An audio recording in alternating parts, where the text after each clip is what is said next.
and welcome to Health Impact Live Digital Health Talks. Today, we're joined by Mike Mosquito, a distinguished expert in healthcare innovation and emerging technologies. With over 2 decades of experience, Mike is currently spearheading AI projects and more at Northeast Georgia Health System. His unique blend of engineering, business, and healthcare expertise makes him a true visionary and digital health transformation. Hi, Mike. How are you? Wonderful, Megan. So glad to be here with you today. Thank you for having me. It's so good to see you.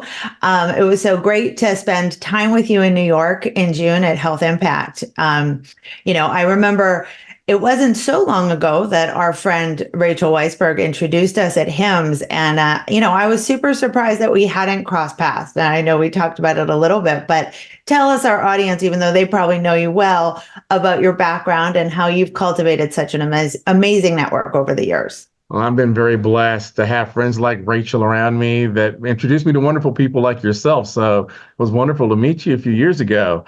But I've been in the industry for over a couple of decades now. So I've been around for quite some time, doing work with large integrators, large vendors like McKesson, Eclipse's, Allscripts, and working in the industry. I actually left the industry for a period of time to go and learn some new techniques. So I left to become a consultant for some mid-market companies over my career. And it was really to go back and retool. I think that in this industry, Megan, you have to continuously retool. Even though healthcare moves slower than other industries for integrating new innovation and emerging technologies, I think that's changing, especially with the introduction of AI and how it's going to change the landscape of how we work inside and outside of the four walls of the health system.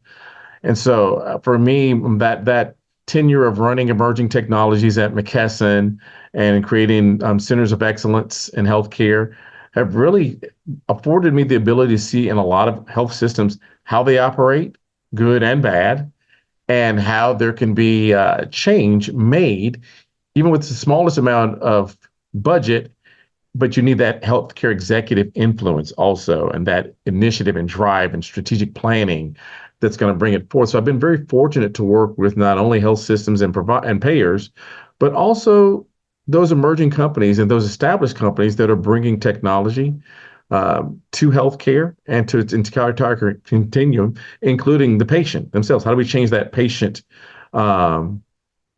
experience? How do we look at social determinants of care and biases and educate developers of technology?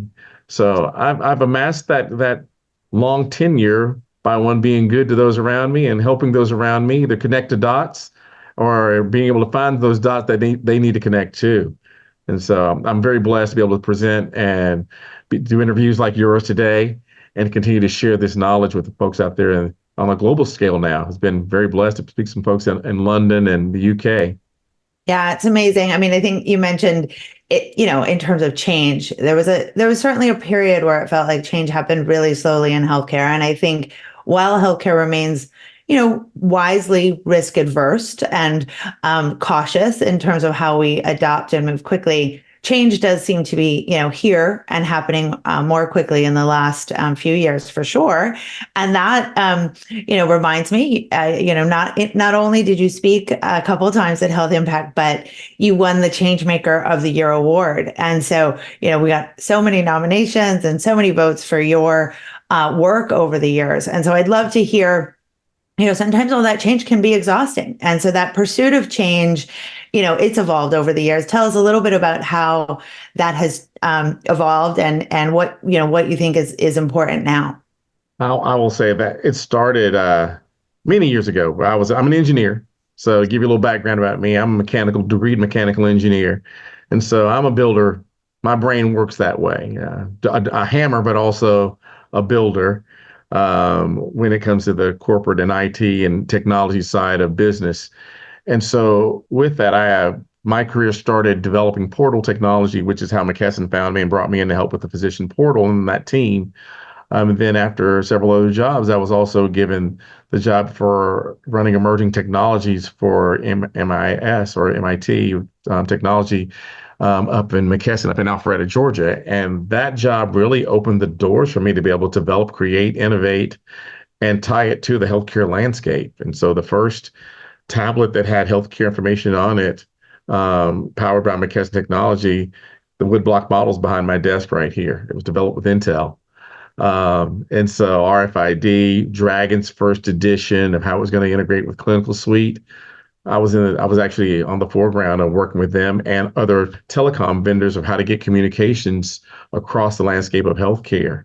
And so that Changemaker award is, thank you very much. I am very honored to have received that. And I think anyone else out there that's watching and looking at this, you should look at your own package of effort, what you've done in your career, and get your nomination in and be in New York next year, because it's really an impact.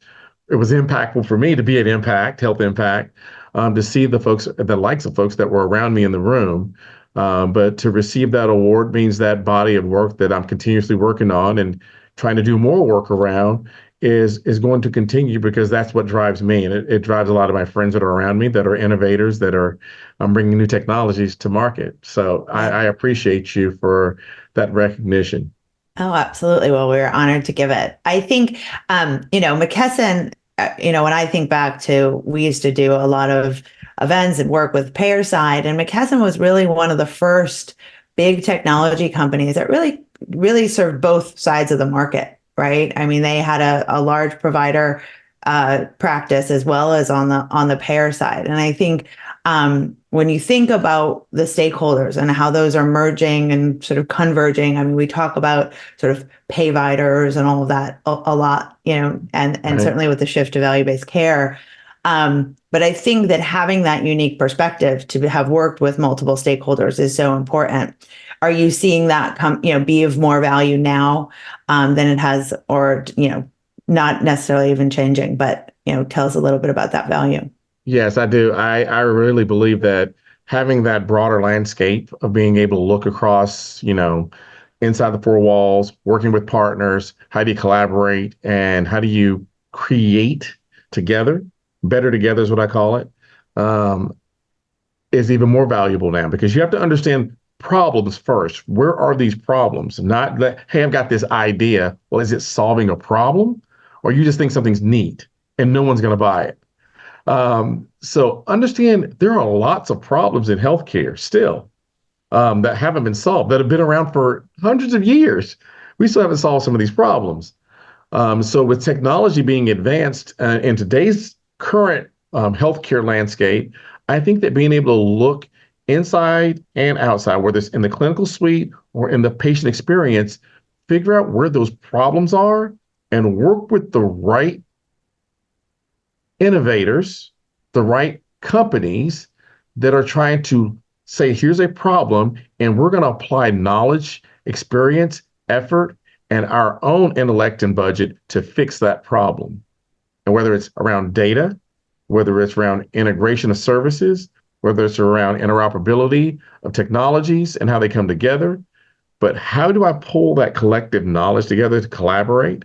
And I said something it came back to me after I got back home. I said something at your event. I said, the seatbelt is in every car. And the guy that invented the first seatbelt, and it was patented, didn't keep it in one car. He shared that knowledge across. It's in every car. And I said, in healthcare, we don't share like that. We don't collaborate. On a grand scale, we don't. Yes, there are some pockets of collaboration that occur, but we don't on a whole. That's not what we do in the industry. My ATM card works in every ATM, no matter whose name's on the top of it. We don't share like that. And I said, I hope the reason isn't for profits, but we know that sick people make money. Let's call it what it is. Mm-hmm. And so we need to heal people. We need to have better care. We need to keep people out of hospitals. But again, we don't share because we still are driven by the one thing, which is a dollar. And that dollar can also keep you in an isolated area of being able to engage your patients, your community, and the ability to drive better care and outcomes. And I want to be able to share more with more people out there and show how this health system is lights out ahead of other health systems. And here's why. Here's how they're doing it. Here's what you should be taking advantage of. Here's their people, processes, and technology, and the strategy they're deploying. Because what I did say at your event was, are you waiting on somebody to die across the street so that your market share can grow because everybody's coming over to you now? Mm-hmm. Right. right? Yeah. No, I would absolutely. hope not. Yeah, right. I hope not. And I think it's that's, the stakeholders, whether it's payers, providers, and then obviously even just among the providers, the competition that's there, but the incentives, aren't aligned. I think it was Shahid also said, healthcare isn't, it's not engineered for the right, to save patients. It's engineered to save money, or something around that. I don't think I didn't do him justice, but it is, and I think when it comes to change, we've all recognized that so much is that that's those incentives that aren't aligned are where we are trying to make the changes happen to align those incentives around patients Right. and then get us to a place where we can have meaningful improvements to patient care and the bottom line. Because if the bottom lines of all of the organizations that are involved don't get impacted, well, it's not sustainable and they won't continue to do it. Right. Had Right. a few conversations with folks, around AI and hospital at home. And it's like, they need to see the value.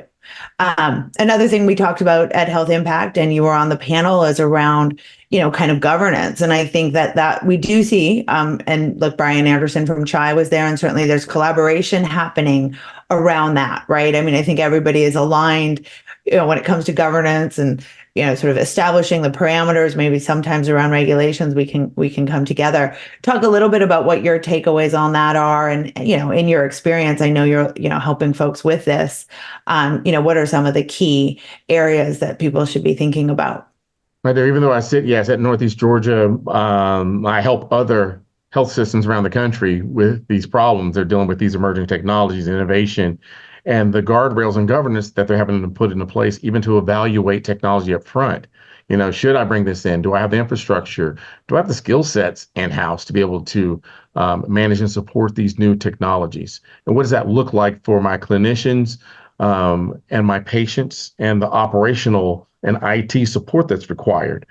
And so governance is one of those, and it's one of those words that'll put you to sleep in thinking about it, but it's required. These guardrails are required when you're looking at these technologies that can still do harm if you're taking them at face value with unchecked human intervention. While we love what ChatGPT can do for writing an email or replying to a request, in the patient setting, it can do a lot of harm unchecked. And so while I'm co-founder of an AI company, I also have to believe in guardrails. And when we talk to clients up front, those guardrails are in HIPAA compliance and cybersecurity and protections first. Those are the first conversations we have. And so these organizations that are looking at adopting new technology, being on the bleeding edge, they have to understand the immediate and some of the long-term impacts of putting these solutions inside their infrastructure and what it could mean for patient care and what it could mean for interactions in that care once it's outside of the four walls and unseen by IT if they're in the home now and being managed by the actual patient themselves.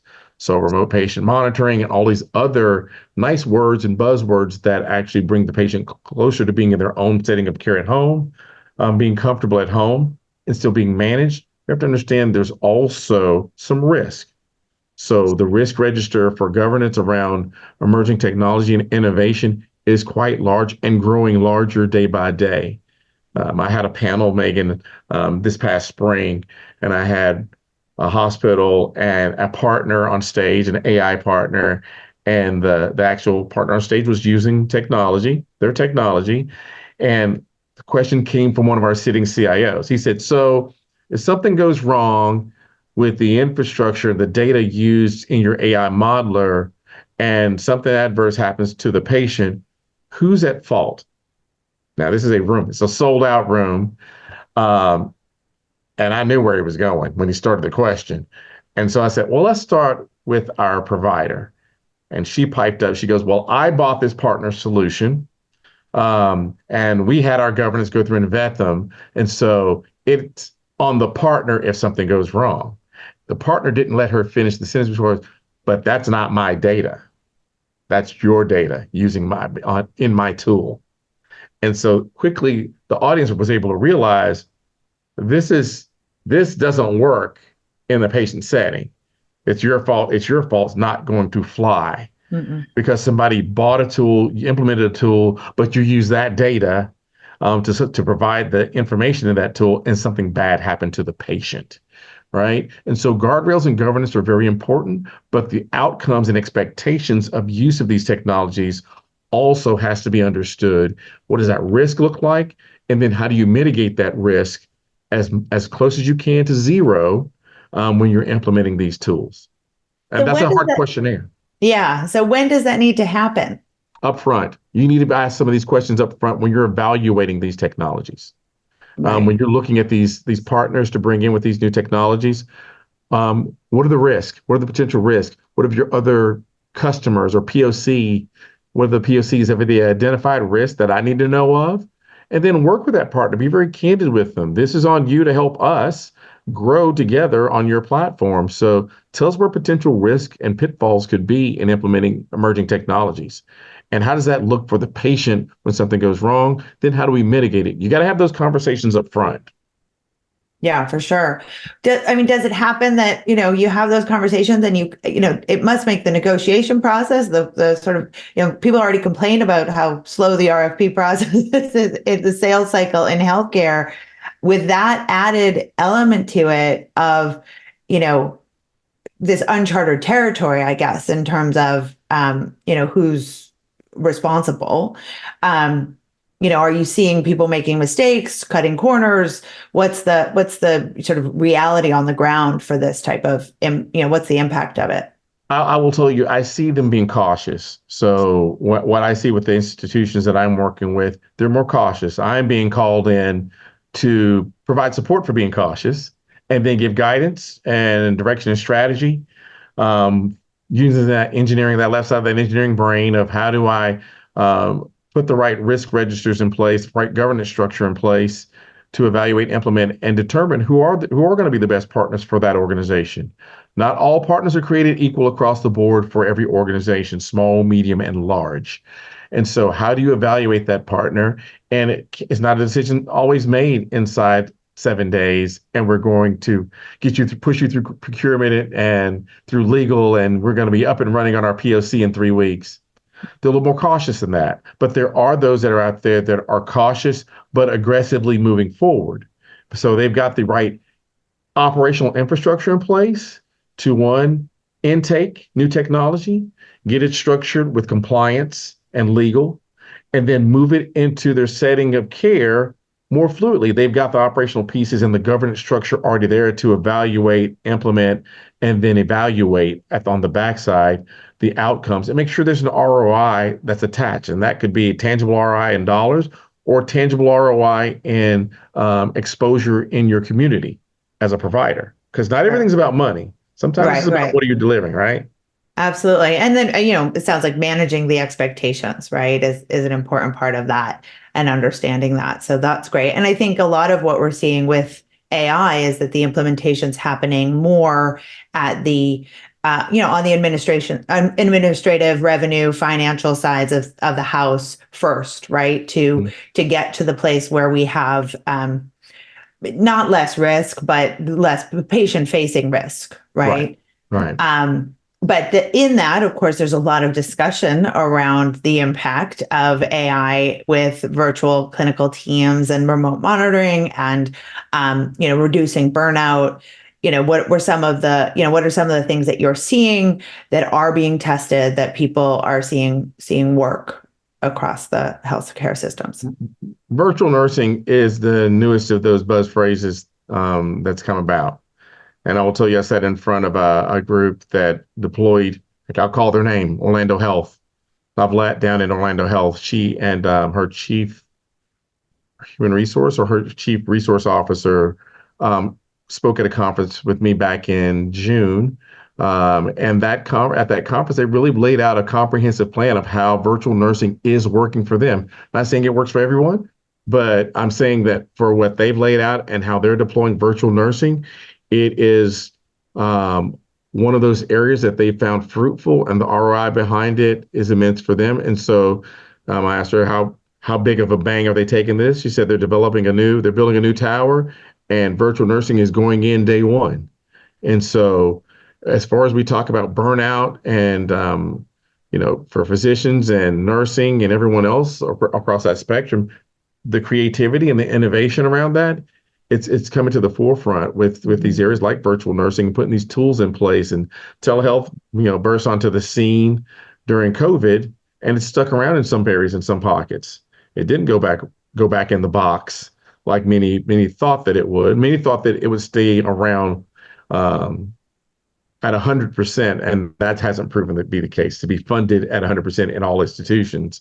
But it's good to see that telehealth does remain in place. I think telehealth should be broad spectrum for a lot of rural areas that have the bandwidth to be able to take it on. Because while you can't have a doctor in that community, you could provide that remote doctor via telehealth into that community for those underserved areas. And that backs into another problem. Is there funding for infrastructure for you to be able to put that into homes, or is it only over the cell phone? Is there enough cell coverage in those areas? So there's infrastructure questions we have to ask, and bringing about, resource availability, how you put those resources in areas of need. And are you planning from beginning of infrastructure to end of care delivery and back from the patient side into the hospital, being able to give the telemetry of those devices back into the medical record so that you can accurately manage and monitor your patients? Yeah, it's really amazing, the potential of it all. So in terms of the training and sort of upskilling that's required, right? So when we talk about it, the assistive AI and how that's going to help, even, and also just from the remote and virtual, it's a different skill set. Are you seeing organizations implement those programs? What are they looking like, and what kind of resources are they putting towards these programs? When you say, are you talking about full programs across their enterprise or in their communities, or I guess within their organizations, we already have a nursing shortage. How are we getting to the place where the nurses we have are now capable of using all of these new tools and innovative technologies, and ensuring that they understand, sort of the implications? I think that's a longer road, Megan. I think that the nurses and doctors have a lot in front of them already. We keep adding buttons to, their systems that they have for clinical decision support, and we keep adding other widgets and things inside the setting of care today. And now we're getting ready to add, more tools. Oh, AI is going to save you so much time and so much more effort. And I think there is a learning curve required for how to transform your care settings with these new tools. And you can't say, hey, it's so easy, go look at this tutorial and go apply it into your setting of care at your facility. So I think that the companies that are building these tools, they're thinking about it, but being able to ask the chief nursing officer, or the CNIO of a health system, how do we plan to implement these tools so that the nurses take full advantage, needs to be asked more often up front before you start looking at solutions. The CNIO and the CNO need to be brought on board. The CMIO needs to be in the room to talk about, what does it look like for a workload setting of technology today? And then post this POC and full deployment, how much will it change? And you're going to see a dip. So now the organizations they're going to see a dip in productivity. Are they upset about that productivity? It's going to come back. We don't know when. Could be a month, could be 2 months. That productivity dips when you're bringing on new tools, because the adoption curve has to catch up.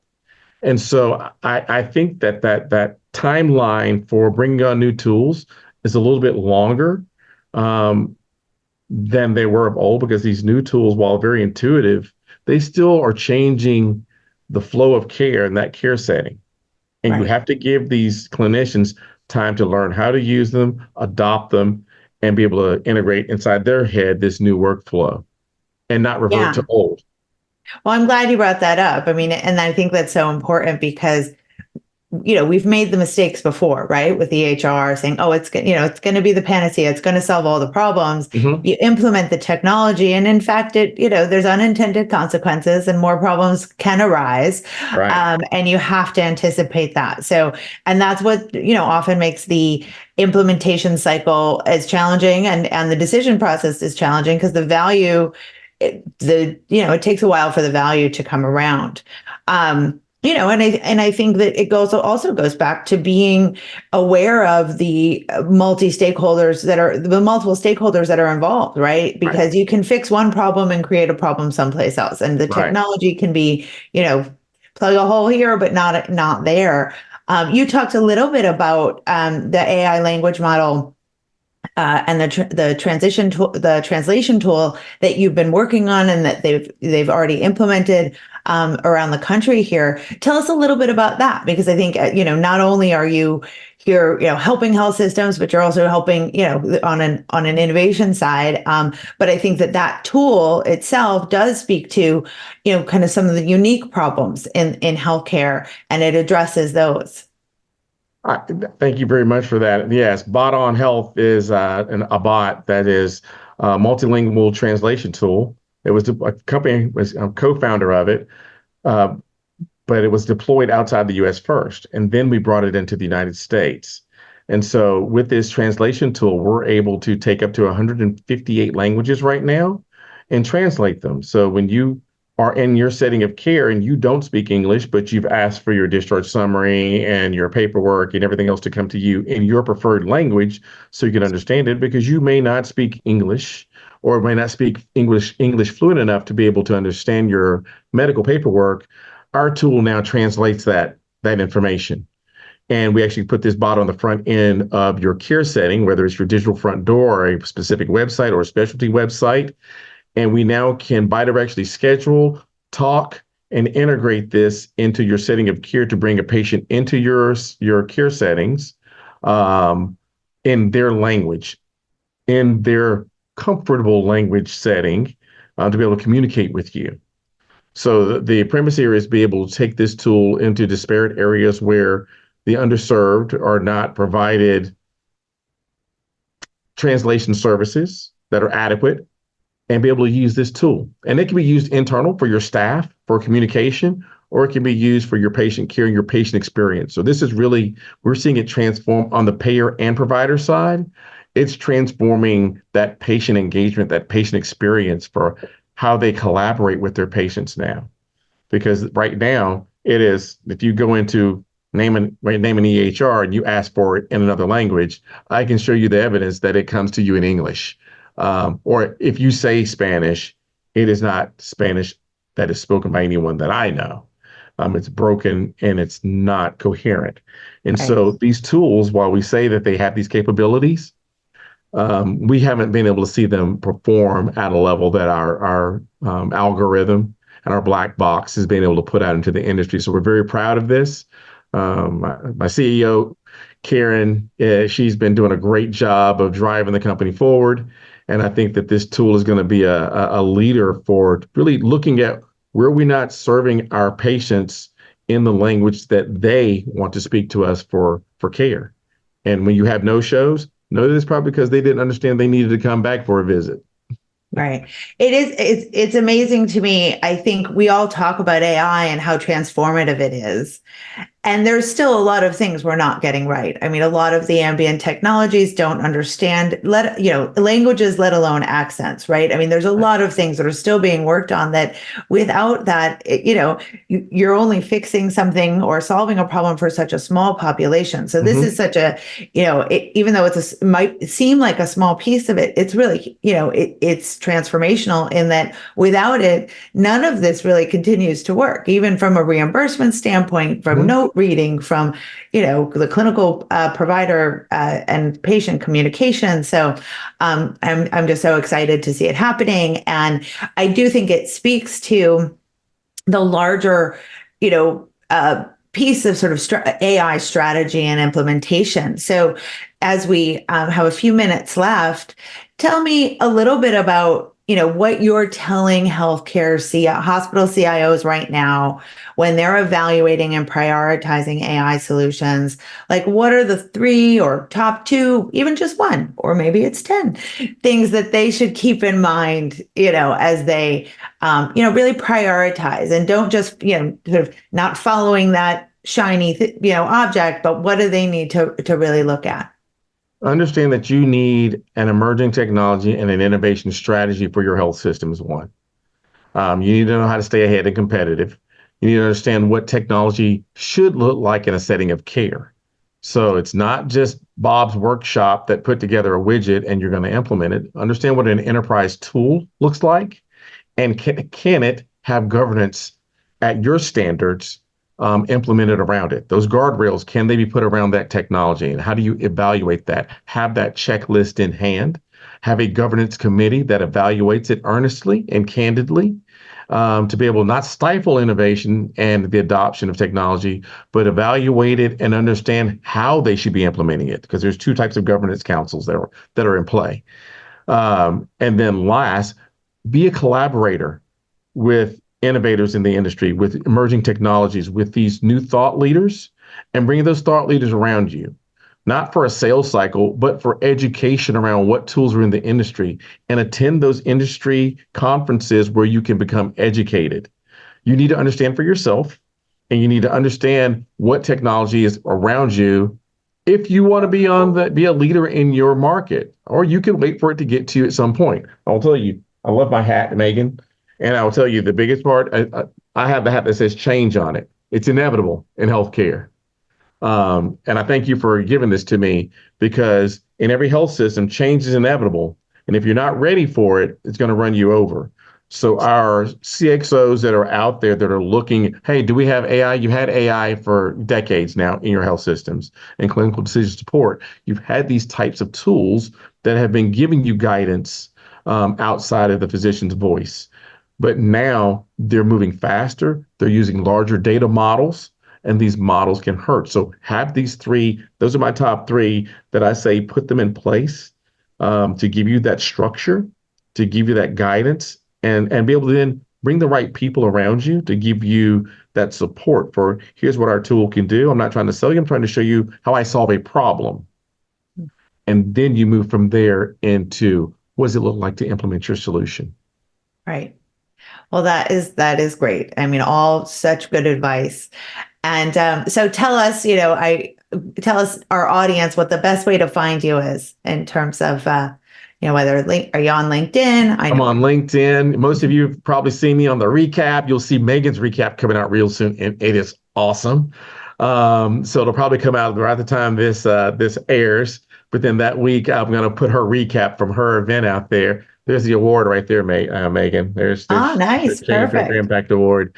But you can find me on LinkedIn. You can look me up at Mike Mosquito at LinkedIn, or you can find me on Twitter, Instagram, or any of the other platforms. But mostly people find me on LinkedIn under Mike Mosquito. Yes, the recap is awesome. And as you said, you do go to a lot of conferences, and it's an amazing thing to be able to see. And you really do a great recap of them, to do those takeaways. And, as someone who works in this area, it's, we always try to make them as impactful, as important, and hope that we're driving the, discussion further. And there's nothing like someone summarizing it to say, okay, this is what we talked about here. Let's move the needle at the next one. So thanks for doing that, Mike. I appreciate it. And thank you, everyone. I will tell you, thanks so much for being here. One more thing, Megan. Yeah. I will tell you, just like you, I have my podcast dropping real soon. The Buzz will be coming your way real soon. So just like you and you're being on your wonderful show, I'd love to have you on The Buzz with my co-host, Maureen Nylene. We're going to be launching that real soon. Love Maureen. That would be awesome. Well, thank you, Mike. Thanks for being here. Can't wait to join you on The Buzz. And everyone else, thank you for tuning in to Health Impact Live Digital Health Talks. We hope you enjoyed Mike's insights, and he has inspired you today, and no doubt will continue to inspire you. Join us next time as we continue exploring the cutting edge of healthcare innovation and digital transformation.